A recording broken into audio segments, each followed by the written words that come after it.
એનું લોહી કાઢીને પીએ છે. ભયંકર પોઝિશન જીવાત્માની થાય છે. હે માં, પાછો હાડક્યા પર હાથ ફેરવો હોય ને પાછો ફરી વાર સાજો થાય. એક ફેરી પત્તો હોય તો ઉપાધિ નહોતી. વારંવાર આવું કષ્ટ જયારે પડે છે ને ત્યારે આ પાપી આત્મા જમરાજાની પાસે જઈને ફરિયાદ નોંધાવે છે. જમરાજાની પાસે જઈને એમ કે છે કે તમારું નામ ધર્મરાજ છે ને તમે મારી આ દશા કરો છો. અને જીવે જો પુકારે કર્યો એને પણ સદગુરુ નિષ્ઠા સામે નોંધ્યું. ગાડી નાખીને થાકી ગયો, કોઈ મારું સાંભળવા તૈયાર નથી. અને માનો એકાદ દંડો મારે તો સહન કરી લઈએ. જેદીથી તન મેં ત્યાગ્યું તેદીથી મારો જ માર. જ્યારથી શરીરમાંથી આત્મા લો કહ્યું ત્યારથી ટીપે રાખો છો. કેટલો સમય વ્યતીત થઈ ગયો, અંગો અંગ ભાંગી ગયા. એક અંગ સાજુરી નથી તો હજી ના આવ્યો પાર. અને તોય અટકતા નહીં. તો પોલીસ મારે ને ફ્રેક્ચર થયું ન મારે, તમે જોજો લો. ક્યાંય તમે સાંભળ્યું કે પોલીસ દંડો માર્યો ફ્રેક્ચર થઈ ગયું? એ પિંડી ઉપર મારે, આ તો નળા ઉપર ઠપકારે.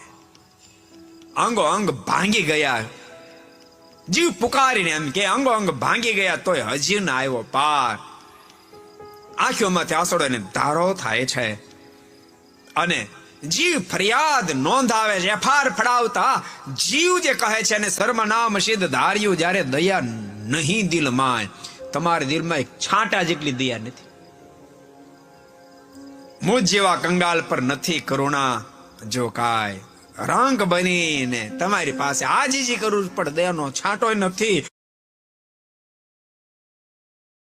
મેં જાણ્યું મન મારે ગુના બક્ષશે ધર્મરાય. તમારું નામ ધર્મરાય છે.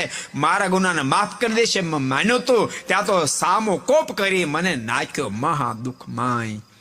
મને હદ બે હદ દુઃખ આપી રહ્યા છો. મારું કાંઈક તો સાંભળો. ભગવાનના ભક્તો, બધું સંભળાશે પણ ક્યાં સુધી? જ્યાં સુધી આંખ ખુલે છે ત્યાં સુધી. પોસાય તેવા ગુના હશે, પોસાય તે ભૂલો હશે, આંખ ખુલે છે ત્યાં સુધી તમારું સંભળાશે. ઠાકોરજીની પાસે કહેજો, માલિક તારો ગુનેગાર છું, મારી આ ભૂલ થઈ, તું મને માફ કર. અને કોઈ સંતની પાસે જઈ અને પોતાના ગુનાને એકરાર કરીને પ્રાયચિત કરી લેજો. બધા જ ગુના માફ થઈ શકશે. જીવાત્માને આ દશા જો ન પ્રાપ્ત કરી હોય તો પ્રભુનો શરણાગત બનીને ભગવાનનું ભજન કરવું પડે. ભગવાનના ભજન કર્યા સિવાય ક્યારે જીવાત્મા દુઃખમાંથી મુક્ત થઈ ન શકે. જીવને ભજન કરતા કરતા સુખની પ્રાપ્તિ થાય. એટલા માટે